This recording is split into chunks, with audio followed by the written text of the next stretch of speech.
السلام عليكم ورحمة الله وبركاته. داوا كارين لپروردگار بخاطر ناوجوانەکانی بخاطر اسمی عظەمی خۆی یارمەتی قوتابی ئازیز و خۆشەویستەکانمان بدا بۆی سەرکەوتوو بن ئینشاءالله تعالی.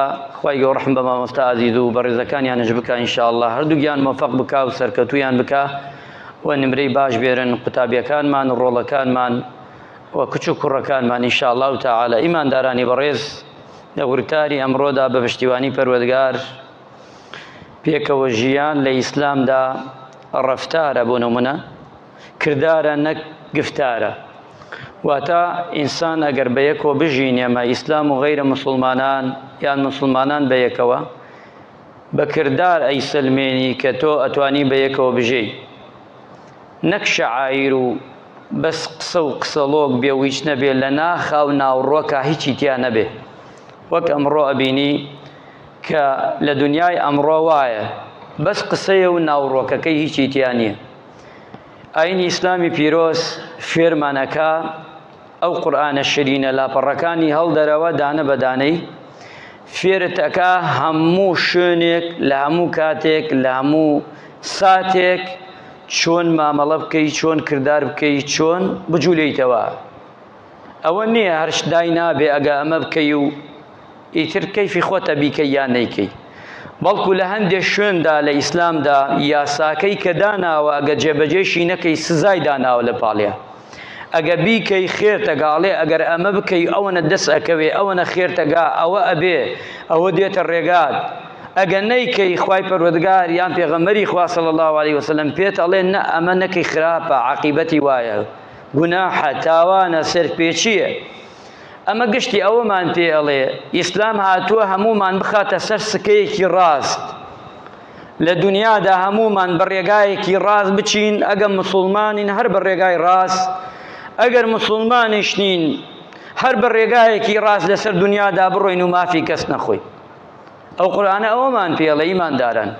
قورئان هەر ئەوە نییە بێن ئێمە دانیشین بۆ نمونە ئەو قورئانە لێمان قبوڵ ناکە بیخوێنینەوە و کار و کرداری پێ نەکەین، عەکسی قورئانەکە بکەین.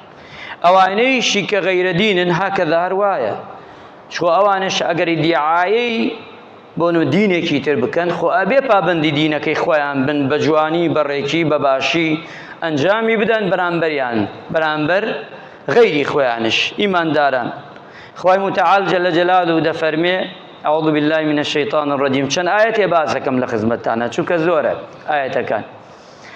وقولوا للناس حسنا، پێمان ئەڵێ مسلمانان ئەوەی کە شایەتمانی هێناوە یەک خوایەکە و هیچ خوایەکی تر نییە و شایەتمانی هێناوە کە پێغەمبەر نوێنەری خوایە لەسەر زەویدا. ئەوەیشی کە شایەتمانی هێناوە هەر پێغەمبەرێک پێشی ئێمە ئیمانی پێبووە. ئەڵێ کاتێک گفتار قسەتان کرد قسەی شیرین و جوان و باش و چاک بڵێن. واتە ئیسلام لەگەڵ جوانیایە، لەگەڵ قسەی باش و چاکایە. غەیری ئەمەت کرد ئەمە ئیسلام نییە، بەریئە لە تۆ. ئیسلام ناڵێ قسەی خراپ بکە، ناڵێ کرداری خراپ بکە، ناڵێ ڕەوشتی خراپ بکە، قەت لەگەڵ ئەمان نییە ئیسلام.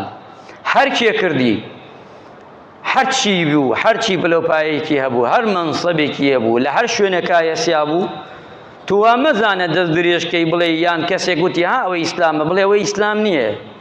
ئیسلام لە شەخسێک کۆ نابێتەوە، لە حاجیەک، لە مەلایەک، لە دەروێشێک، لە پیاوێکی مسلمان ئاهلی مزگەوت، لە نوێژخوێنێک. ئیسلام لەما کۆ نابێتەوە. ئیسلام زۆر گەورەترە لە هەمووی، چکە ئیسلام لەوە گەورەترە. ئەگە هەڵەی کردەوە مرۆڤەکە هەڵی کردو، نەی پێکاوە لەورا هەڵەیە، بەڵام غەیری ئەوە نەبوو، ئەو کاتە ئیسلام چووکە پاک و بێگەردە. وقولوا للناس حسنا، ئەوەی وتەی جوان، وتەی شیرین، گفتاری شیرین بڵێن. چکە ئەم زمانەی ئێمە ئیمانداران، من زۆر تەئکید دەکەم لەمە، بڕواتان هەبێ ئێمە ئەگە کار و کردار نەکەین، بەڵام بتوانین یعنی قسەی زۆر نەکەین، بەس کردەوە بکەین، کردەوەکانمان هەوڵ دەین ئەوەی خوا و پێغەمبەر داوامان لێیەکا بە جوانی.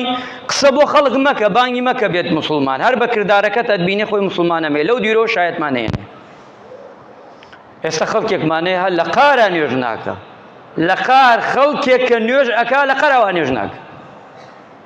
چکە بۆ وای کردووە نوێژ و ئیسلام و دینی لە بەرچاو خەڵخستووە بێزار بووە میسانە سێرەکەی نوێژ ناکە کاکە کە کاتێ ئەچیتە لای بە حەکیمانە قسەی بۆ دەکەی لە قسەکانی دەرەکەوێ کاتێ تۆ تەسیری لێکە ئێژە چی بکەم بەخوا لە قار فڵانە نوێژ ناکە بۆ لەبەر ئەوەی دیعای شتێکی زۆر گەوراکە و لاسێرەکەی لە ناخشا ڕووخاوە هیچ نییە حەچیتیان نییە چونکە ئیسلام بەریئە لەو کەسانە ئیماندارانی بەڕێز ئەگەر تەماشاکەین دووەمیان ئیسلام فێرمانەکە بانگی بەرامبەر بکەین چۆن بانکەین ئیماندار ئەوە لەگەڵ خۆمانی بوو ئەڵێ کاتێ قسەتان کرد و مامەڵەتان کرد بە جوانی قسە بکەن ئەی باشە ئەگە بەرامبەرمان بانگ کرد وەلای خۆمان چۆن بانکەین چۆن لەگە خەڵکا تەعامولکەین ئیماندارە خوای گەورە فەرمێ قل يا أهل الكتاب ناڵێ يا أيها المسلمون يا أيها المؤمنون ئەمە لەگەڵ ئیمانداریان نییە لەگەڵ موسڵمانیان نییە واتە من لەگەڵ تومانیم تۆ لەگەڵ منتان نییە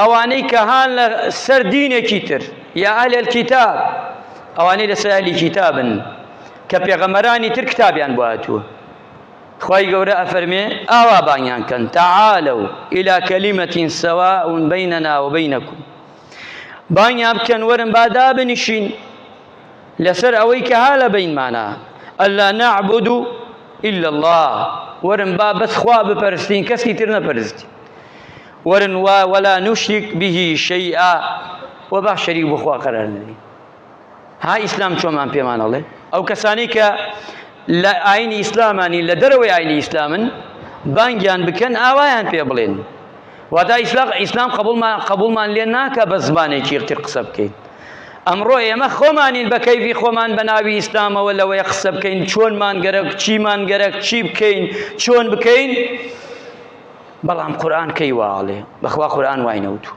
قورئان هەموو ڕێگاکەی داناوە لە هەر کیواگەرەکتە وەک پیاوچاکان و ئەسحاب وتیان ئەو قورئانە ئەمەنە گشتگیرە ئەگەر بڵین ئەوەی کە هوشتر ڕایکێشی ڕەشمەکەیەتی ئەوەی کە بین کە گردووتە ئەڵێ ئەگە گوم بێچین لە قورئانە منەیەکە نەیدۆزینەوە لە فەرمایشتی پێغەمبەرای دۆزینەوە ئەوانە ئاوا تێگەیشتون ئەسحاب و یاوەران هەموو شتێ لەو قورئانە هەیە کابرایەکی یەهودی هات پیاوێکی پیاوچاکی بینی تابیعی وتی قورئانەکەی ئەوە زۆر عەزیمە زۆر گەورەیە وتی بۆ وتی شایەتمانەێنم وتی ئەم قورئانە تەماشام کردووە هیچی نەیەلاوەتەوە هیچ شتێ نییە باسی نەکە تەنانەت دوو لە ڕووجەنابتان ئەوەی شێمان بینێ دوایی گوێی لێمانە سەر ئاو کە پیسترین شوێنە باسی کردووە چۆن بیشتە سەر ئاو چۆن دانیشی چۆن ئەڵسی چۆن بیتە دەرەوە تۆ سێ دینەکەی خۆت کە چەندێکە یعنی باسی هیچ نەماوە نەیکام ئیسلامە جێگایەکی نەیەلاتەوە من و تۆ خۆمان بە عاقڵ و ژیر بزانین کە قسەیەک بخەینە سەر قسەی قورئان و قسەیەک بخەینە سەر قسەی پێغەمبەر عەلەیهی السەڵات وەسسەلام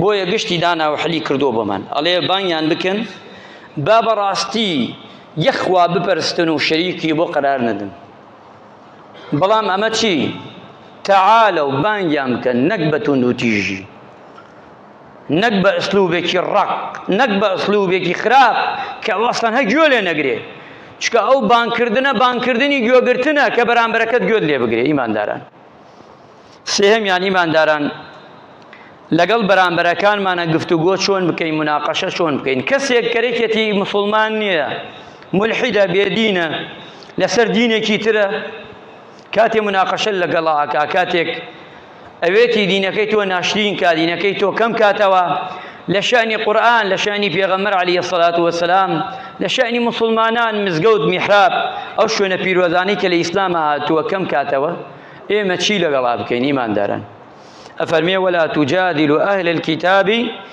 إلا بالتي هي أحسن واتا مجادلة مناقشة مكن لقل كسانكا كأم كسانة إيمان دار ومسلمان نين لقل يعني قصتان كرد بباشترين بچاكترين بجوانترين معاملة لقل يعني قصتك اتر كيفي خويتي مسلمان أبي أمي مسلمانش نابي أمي چکە مسلمانان ئیماندارانی بەڕێز ئەم ئیسلامە هاتووە وەما عەلەینا ئیلا البەلاغ پێغەمبەران هەرەوەیان وتووە ئەوەی لەسەر شان پێغەمبەران بووە گەیانیوە مسلمان ئەبی بوو مسلمان بە مسلمان نابی تەواو خۆ تۆ خەڵک ناگری بە زۆر بیتێری وەڵڵا ئەبێ مسلمان بی مسلمان نابی قبوڵن لێ ناکەم لەسەر ئەم زەویە بژی ئێستان دێ مسلمان وا تێگەیشتووە وا ئەزانێ ئەگە مسلمان نەبێتر مافی نییە لەسەرم زەویە بژی ئەو خوای گەورە جەل جەلال و بە عەزەمەتی خۆی ئەم سەرزەوی دروست کردووە و دایشیناوە بۆ مسلمان و دایشیناوە بۆ غەیرە مسلمان.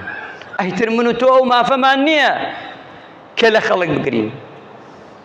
ئیماندارانی خۆشەویست، ئەوە من پێگەینە ئیسلام ئەمەی هەمووی وتە پێمان و هەیشیکا ئیسلام مسلمانان ئەیکەن وا نەزانین ئێمە کەم تەرخەمین. نا، زۆر جار لە بەرامبەرەوە کەم تەرخەمێکە دەرەچێت. ئێستا تۆ سێر دنیا کە ئیمانداران پێکەوە ژیان لە ئیسلامە ئەمەیە، بەڵام دەی فەرم و با پێکەوە ژیان لە هەموو دنیاە کامەیە؟ بەس حبر على الورق وەک عەرەب وتێتی. هەر وڵاتێ زلهێز بێ وڵاتە فەقیرەکە ئەچەوسێنێتەوە ئەی خوا و دایە ڕزێنێ و هەمووی لێەکە. هەر کەسێ قووەت و بازەی هەبێ ترگوی پێ نادا. ئەوە کوا پێکەوە ژیان؟ خۆ ئەسڵ ئەوەیە تۆ ئەگەر لاف و گەزافی پێکەوە ژیانەکەی ئەبێ مافی هەر کەسێکتدا مافی تاکە مسلمانێکش بدەی وەک بەشەر وەک مرۆڤ. بابە ئەگەر وەک ئاینیش نایدەی وەک مسلمان بیدە، وەک مسلمانش نایدەی بابە وەک بەشەرێ بیدە. خۆ ئەمش بەشەرێکە وەک بەشەرەکانی تر لەسەر زەویدا.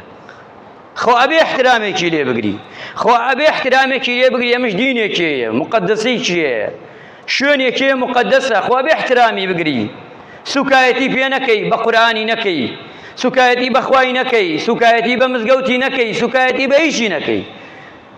ئەگەر پێکەوە ژیانێکی ڕاستەقی نەبێ. چۆن ئیسلام و مسلمانان سوکایەتی ناکە بە بەرامبەر؟ ئەصحاب و یاوەران پێغەمبەری خوا صلی الله علیه وسلم ئەصحاب و یاوەران مناقەشە و مجادلەیان نەکرد لەگەڵ قوڕەیشدا. خوای گەورە فەرمووی بە پێغەمبەری خوا پێیان بڵێ، بە حەواریەکانت بڵێ، بە ئەوانەی دەوروبەرت بڵێ ئەی محەممەد عەلەیهی سڵات وەسەلام وریابن ژمان مەدەنە خواکانیان، با ئەوان ژمان نەدەنە خواکانتان، ژمان نەدەنە خواتان. بە مسلمانان ژمان مەدەنە بەرامبەر، با ژمان نەدەنە ئاینەکەت. تۆ ئەگەر گوناحبارە بی، ئەگەر بزانن تۆ ژمانێکت داوە ئەسلوبێک بەکار ئەێنی وەک مسلمان، ئەبیتە مایە ئەوەی بە بۆنەی ئەم وشەوە، بە بۆنەی ئەم ڕەفتارەوە گفتارەوە جمێن بە دینەکەتە درێ، جمێن بە پێغەمبەرەکەتە درێ، جمێن بە ئاینەکەتە درێ. بەڵام تۆ سەبەب بی، تۆ سەبەب بی بتوانی خۆت لا بدەی، ئەو کاتە گوناحبارە بیت تۆ، چونکە تۆ سەبەبی. بەڵام ئەگەر لە خۆڕایی تومە و پێ بگرێ و وەڵای بە کەیفی بێ، بە کەیفی خۆی هەموو شتێ بڵێ، ئەوە وەک ئەمڕۆی بینی لە دنیادا ئیمانداران، ئەوە کەس گوناحبار نابێ. بەس ئەوەیە کە لاف و گەزافی لێدەن پێکەوە ژیان، پێکەوە ژیان شیتیانێ. ئیماندارانی خۆشەویست، دووەمیان بەڵام لە غەیرە ئیسلامدا پێکەوە ژیان بەس فێڵە، بەس چەواشەیە، بەس ئەوەیە ئەو پێکەوە ژیانە بۆ مەسلحەتی خۆی بەکارێنێ، غەیری ئەوەی چیتیانیە. ئیمانداران ئەگە تەماشا بکەین زۆر جار لە دنیای ئێمەدا و لە دنیای پێشی ئێمەشدا، تۆ هەر باسی ئێستا بکەین ڕابردوو نەکەین باشە. ئێمە تۆ ببینە ئەم ڕەمەزانە لە ڕەمەزانە مسلمان بەزەیی بە چۆلەکەیە کادێ ئەگە ببینێتینێتی ئەڕا چۆلەکەکە قومی ئای وەدانە، هەر تاکێ لە جەنابتان وان تەئکیدم وان هەژارێ ببینی تەئکیدە ئەگەر لەوەیە پارەیشی پێ نەبێ ئیسلام وا فێری کردەوە، وا ڕەحمی خستۆتە دڵیەوە، ئامادەیە هەرچی لە گرفانێ بێ بیکاتە دوکتۆ بیداتی. بەڵام ئەوە غەیرە ئیسلامە وانیە. تۆ کابرا سێرەکەی نوێژە کاتێت بە شەق تێی هەڵەدا دوو لە ڕوو جەنابتان، نە ژن ئەزانێت چییە، نە ئەزانێت پیاو چییە. ئەوەی کە بینیتان لە قودس مزگەوت ئەستوێنێ بە شەق بە پۆستاڵ تێتە بام مزگەوت، تەماشاکە. ئیسە تۆ سێر لای خۆمان بکە، سێ ئەو برا پۆلیسانە ئەو برا ئاسایشانە بکە، چەنێ بە احترام و ڕێز تێنە مزگەوتەوە، چەنێ مقدسی مزگەوت لایەن مقدسە، چەنێ لایەن گەورەیە. چی فێریانی کردەوە ئیماندارە؟ ئەو ئیمانەیە کە لە دڵیانایە، ئەو پێشمەرگانەی کە ئەچنە مزگەوتەکانەوە بۆ چەند سەعاتێ واجب بەگرێنیان لەناو مزگەوتەکە دانیشێ، چەنێ ڕێزی ئەو مزگەوتە ئەگرێ، لە ماڵی خۆی پاکتری ناگرێ، لە ماڵی خۆی جوانتر ڕێزی لێ ناگرێ. بەروڵ ئەی ئێمە هەمومان وانیمان بەروڵ، ئەی چی وای لێ کردوین؟ کێوتی وابین؟ خۆ زۆر جار لەوێ سەرکردەکەی نوێژش نەکا، لەوێ نوێژش نەکا سەرکردەکەی. بەڵام لە هەمان کاتە کە نوێژش ناکە ڕێگر ناگرێ لەوانەی کە نوێژ ناکە، و ئەمانش چاکن لەگەڵەوەدا. ئێمە گشتی ڕەحمەتی ئیسلامە فێری هەمومانی کردووە. جاگەمە ئیسلامەش نەبووە ئێمەش وەک ئەوانە هەبووین، احترامی ماڵی خۆمان نادرد، بەزەیمان نهات، ئەو شتانە نابوو ئیمانداران بۆیە ئەم ئیسلامە بووەتە ڕەحمەت بۆ هەمومان تەماشاکە و ئەگە تەماشای ئەوروپا و ئەمریکاشکەی ئیمانداران حقوقی ئینسان بڕۆ لە ئەمریکا بپرسات تەبعاً لە ئەمریکا حقوقی ئینسان باسی ئیسلام و غەیری ئیسلام مەکە هەر باسی بەشەر کە بەشەر دوو بەشەر بێرە ئەمە سبیە ئەمە ڕەشە سبیەکە دەرەجە یەکە ڕەشەکە دووە ئێژە با ئازادی هەبێ ئێژە با یەکسانی هەبێ ئێژە با کاکە فەرق نەکەین جودا نەکەین لە بین پیا و ژنا تو دوو پیا و فەرقەکەی لە بینە بەس چیە ئەم سبی ئەم ڕەشە ئەی کوا ئەو حەمکە شاعیرە لێکشۆ ئەمە باسی ئیسلام مەکە ئیسلامی لێ دەرکە لە ئەوروپا وایە لە ئەوروپا ئەوەی فەقیرە هەژارە دەستکورتە ئەبێ وەک کۆیلە بژی ئەبێ خزمەتکاری ئەوە بکا کە هەیەتی وەک کاتی چیز پێشی ئیسلام پێشی دینی ئەم ئیسلامە ئەبێ وەک کۆیلە بژێ و خزمەتکاری بکە ئەوانەی کە هەیەتی و دەوڵەمەنە ئەوە ئیسلام هاتووە ئەوانەی هەڵگردووە نایتێلێ ئیسلام پێمان دەڵێ نابێ خەڵک بەکەم بزانی مرۆڤ نەک موسڵمان هەرەیە مرۆڤ ئەوەی مرۆڤ وێ نابێ بەکەمی بزانی ئەوەی گیان لەبەر بێ نابێ تۆ زوڵم و ستەمی لێ بکەی ئەو ئیسلامە هاتە هەمووی ڕێکردەوە ئیماندارانی خۆشەویست خەڵی سێممان ئیمانداران ئەوەی ئەمڕۆ لە دنیادا ئەکرێ بەرامبەر بە مسڵمانان لە هەر کوێ بێ لە هەرچی شوێنێ بێ و ئەکرێ بە ناوی دینشەوە ببینە زۆرینەی چیە هەمووی هجوومە لەسەر ئیسلام لەسەر ئەم دینە پاکە ئیتر با بە خەڵکێکەش بکرێ خەڵکەکە لەوەی دیعای دینداریش بکە بەڵام سێرەکەی ئەمە ئەوە ئەگەیەنێ بەڵکو ئیسلام لەوە گەورەترە من پێتان بڵێم